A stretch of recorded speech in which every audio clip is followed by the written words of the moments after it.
खुश आमदेद और सुबह बखैर जनाब। बहुत सारे विटामिन्स का मैंने जिक्र किया और इससे पहले एक विटामिन और मैंने आपको बताया हुआ विटामिन एफ। आपको पता है ना उसके बारे में फ्रेंड्स? ये वो विटामिन है जो तमाम आपके ज़िंदगी के जो खूबसूरती हैं उनको और एनहांस कर देते हैं, आपकी कमज़ोरियों को ताकत में बदल देते हैं और आपकी ताकतें जो हैं स्ट्रेंथ्स वो आपको ज़िंदगी में कामयाबी हासिल करने में फिर मदद देती हैं।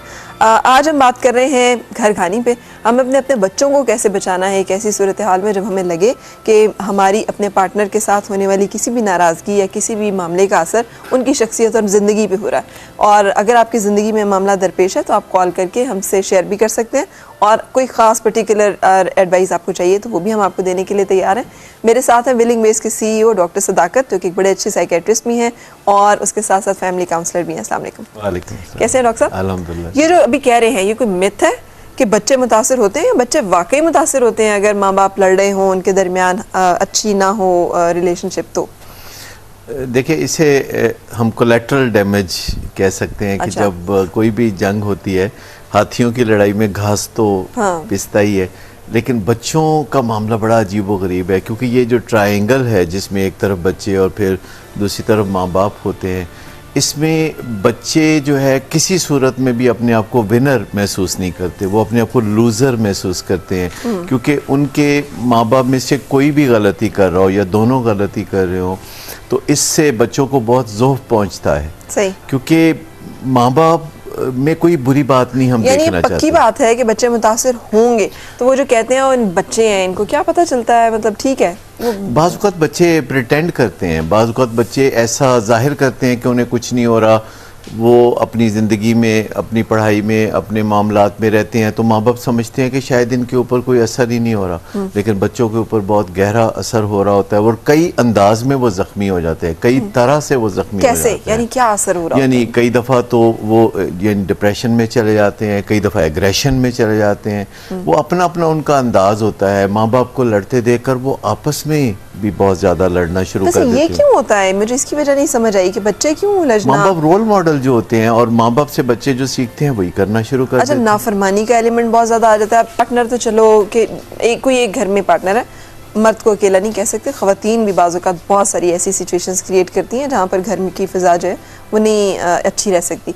जो भी उनमें से कर रहा है गलत काम और इनिशिएट कर रहा है लड़ाई को या लड़ाई को झगड़े को बढ़ा रहा है और इस बात का ख्याल नहीं कर रहा कि बच्चे वहाँ पे मौजूद हैं, बच्चे इस बात से कतई नज़र कि किसकी गलती और किसका कसूर है, दूसरे पार्टनर को भी, माँ अगर अच्छी तरह से नहीं करती वो बाप की भी नहीं सुनते, अगर बाप नहीं है तो माँ की भी नाफरमानी करते हैं। ये बड़ा दिलचस्प अलमिया है कि कहीं भी कोई दो लोग आपस में लड़ रहे होते हैं तो लोगों का ख्याल होता है कि ये सच्चा है, ये झूठा है, ये सही है, ये गलत है। लेकिन जब बच्चे माँ बाप को लड़ते हुए देखते हैं तो वो बहरहाल दोनों को ही गलत समझते हैं, चाहे बज़ाहिर कसूर एक का हो, लेकिन उनके अनकॉन्शियस में होता है कि दूसरा चाहता तो लड़ाई को अवॉइड कर सकता था। लिहाजा ये एक ऐसा खसारे का काम है कि जिसमें गलती एक भी करे तो बुरे दोनों बनते हैं और अपने आप को डिफेंड करने का एक फिर सिलसिला शुरू हो जाता है और जो एक लामुतनाही सिलसिला है जो चलता रहता है। एक बहुत ज़्यादा ये ख्याल रहता है मुआशरे में हर वक्त अपने आप को डिफेंड करते रहने का और जो लोग भी जानते हैं सूरत हाल को उनको ये बताते रहने का कि कसूर मेरा नहीं है, वो कसूर दूसरे का है और इसमें फिर चुगली करते हैं जिससे कि उनकी शख्सियत और नीचे आती है। और ये मामलात होते हैं दिफा अपना करें तो मुसीबत, दिफा ना करें तो मुसीबत। तो असल मसला इसमें यह नहीं है कि दिफा करें, असल मसला ये है कि इस मसले को हल करें। कैसे? ये जो आपने भी कसूर मेरा नहीं है, एक बहुत बड़ा मसला है। यानी हम अपनी इनफरादी ज़िंदगी से लेकर इज्तिमाई लेवल पे देखें तो हमें जब भी किसी मसले का सामना होता है तो पहला हमारा जो इस पर रिएक्शन आता है वो ये कहते हैं हमारा इसमें कसूर कोई नहीं है, मैं इसमें नहीं हूँ जिम्मेदार, वो और फिर हम बहुत सारे लोग ढूंढ लेते हैं जिनके ऊपर हम अपना बर्डन जो है वो डाल सकें और जिम्मेदारी। देखिए, कसूर अहम नहीं है। ज़िंदगी में बेशुमार मामलात में हमारा कसूर नहीं होता। ज़ल्ज़ला आ जाता है, हमारा हो जाता है तो हमारा क्या कसूर होता है। इसी तरह कोई बीमारियां होती हैं, बाज़ औक़ात हमारे कसूर के बगैर ही वो बीमारियां हमें हो जाती हैं। असल मसला ये नहीं है कि कसूर किसका है, ना ही इस पे ज़्यादा फोकस करने की ज़रूरत है। फोकस इस पे करना है कि अब हमारी जिम्मेदारी क्या है। हमें जो बुरा कहा जाता है या बुरा समझा जाता है ऐसे हालात में, वो इसलिए नहीं समझा जाता कि हमारा कसूर होता है, वो इसलिए समझा जाता है कि फिर हमने क्या किया। देखिए, कसूर होना कोई बड़ी बात नहीं है, लेकिन चुप करके बैठे रहना और देखते रहना तो इंतज़ार करते रहना कि कुछ ना कुछ खुद ब खुद होगा जब हालात ठीक होंगे। जब हम अपनी जिम्मेदारी नहीं उठाते तो हमारा इमेज इससे ख़राब हो रहा होता है।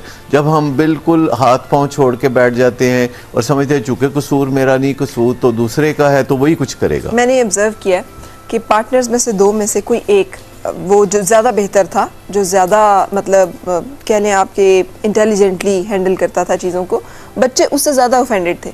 और मैंने इसको ज़रा ऑब्जर्व किया कि इसके पीछे क्या दास्तान है। तो मैं एक छोटा सा एक वाक़या जो मैंने सुना शेयर करूँ आपके साथ, अगर आप इजाज़त दें। आपने सुना होगा शायद कि वो एक शख्स था, गधे को ले चराता था, उसके हाथ हीरा लग गया, उसने गधे के गले में बांध दिया, वो उसे लेके फिर रहा था, वो उसने दरिया क्रॉस करना था। मल्लाह ने कहा ये पत्थर मुझे दे दो तो मैं करा देता हूँ। उसने मल्लाह को दे दिया, मल्लाह ने अपनी कश्ती में लगा लिया। अब दोनों को नहीं पता कि वो हीरा है, और वो उधर कितना अरसा चलता रहा। एक जौहरी आया और उसने देखा यार ये पत्थर, ये तो हीरा है। उसने कहा ये मुझे दे दो। कितने का दोगे? उसने कहा ये तो आम सा पत्थर है जी, चले इतने से पैसे दे दो। थोड़े से उसने पैसे ले लिए। तो जैसे ही जौहरी ने उसे पकड़ा तो वो हीरा जो है वो टूट गया। तो अब जौहरी ने उससे कहा कि यार मैंने तुम्हें ख़रीदा और मेरे पास आके तुम डैमेज हो गए, वो ना गधे के गले में तुम्हें कुछ हुआ, ना कश्ती पे तुम्हें कुछ हुआ। तो हीरे ने उसे जवाब दिया कि उन्हें तो पता नहीं था कि मैं कौन हूँ। यू न्यू इट, तुम्हें पता था कि मैं कौन हूँ और तुमने मेरी कदर नहीं की। That hurt me. सो बाज़ औक़ात जो है वाकई में उस पार्टनर की निस्बत जिसकी गलती होती है उससे ज़्यादा ऑफेंड हो जाती है जिसकी इतनी गलती नहीं होती, क्योंकि उन्हें लगता है कि ज़्यादा रिस्पॉन्सिबल शख्स होना चाहिए था, इसने क्यों नहीं रिस्पॉन्सिबिलिटी। शाहिद अफरीदी पे सबसे ज़्यादा गुस्सा आता है ना कि उसने क्यों नहीं स्कोर किया, क्योंकि उससे हमारी तवक्कुआत होती हैं कि वो छक्के मारेगा। हाँ। इसी तरह जिस पार्टनर ने कोई कारनामे अंजाम दिए हों या ज़िंदगी में और मामलात को बेहतर बनाया हो, तो बच्चे उसकी तरफ देख रहे होते हैं कि तुमने क्यों नहीं कुछ किया, तुम सिर्फ ये सोच के बैठे रहे कि तुम्हारा कसूर नहीं था। तो ऐसे में एक्सपर्टीज़ उस बंदे की किसी और फील्ड में होती है और तवक्को से ये की जाती है कि वो अपने लाइफ पार्टनर के इस जज्बाती से किस्से में या जज्बाती सी बीमारी में, जिसे हम बदसलूकी कहते हैं या अब्यूसिव बिहेवियर कहते हैं, वो उसकी मदद कर सकेगा। तो शायद हमें ये भी सोचना पड़ेगा कि बगैर सीखने के ये काम कोई शख्स भी कर नहीं सकता। अच्छा, तो फिर इसे एक कॉमन सेंस टूल से इस मसले को हल नहीं किया जा सकता। ये कोई अनकॉमन सेंस जो होती है, जो विजडम होती है, एक्यूमुलेटेड विजडम होती है, जो रिसर्चेस से आती है, जिससे स्टेप्स बनते हैं कि किन स्टेप्स से आप सूरत हाल को बेहतर बना सकते हैं, तो उस तरीक़ेकार पे चलना और पेशा वराना मदद लेना। आजकल के ज़माने में बहुत सी चीज़ों में अब हम पेशा वराना मदद ले रहे हैं जिनमें पहले हम ऐसी ज़रूरत नहीं समझते। लेकिन अभी हम पेशा वराना मदद देने के लिए ही बैठे हुए हैं और हम देंगे। हम बहुत सारे सवाल आपसे और भी करेंगे। कॉलर भी आपसे कुछ जानना चाह रही हैं। अस्सलाम वालेकुम, क्या हाल है आपका? ठीक है, थोड़ा सा ऊंचा बोलिएगा। हेलो, अस्सलाम वालेकुम जी। वालेकुम अस्सलाम, फरमाइए। डॉक्टर से क्वेश्चन करना, जो आपका टॉपिक है उसके बारे में तो नहीं है। अच्छा। लेकिन ये है कि बच्चे हैं मेरे छोटे दो, एक 5 इयर्स और 3 इयर्स बेटी और छोटी 1 ईयर की। ठीक है। तो वो मैं अपना शाउट उन पे करती हूँ, गुस्सा निकालती हूँ बहुत ज्यादा। मुझे बाद में पछतावा होता है कि मैंने क्यों उनको किया, कई बार हाथ भी उठ जाता है। आपको गुस्सा आता है क्यों? जी, आपको गुस्सा क्यों आता है? किस बात पे आप इतने गुस्से में रहते हैं? सारा काम मैंने करना होता है, उनको स्कूल लेना छोड़ना, घर का भी देखना सारा। तो हस्बैंड दूर रहते हैं। अच्छा। सिटी में नहीं रहते हैं। अच्छा। तो वो फिर सारा, जब मैं थक जाती हूँ, मैं डिप्रेशन में जाती हूँ, मैं फिर अपनी बातें उन पे फिर जो मैंने कहा है उस टाइम हो जाए। सही। मैं बच्चे हैं ना कि भी मैंने आपको कहा है पढ़े तो आप पढ़े, टीवी बंद कर दें तो बंद कर दें, वो सारी चीजें मिक्स हो के फिर